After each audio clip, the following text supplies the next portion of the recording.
Hello guys, this is Abdul Khaliq Khattak and you are watching my YouTube channel and Facebook page Infomedicine.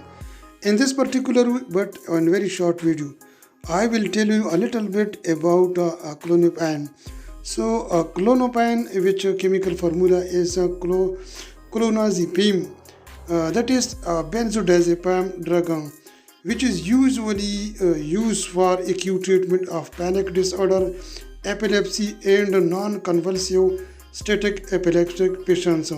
This drug also has many off-label indication, and especially for those people they have acute mania, insomnia, because you know that insomnia there is sleep disorder. So if you people have some problem about insomnia, so you should use this kind of drug because this is a very important drug which can help you in about sleep. So thank you for watching this video and see you again next time. Thank you.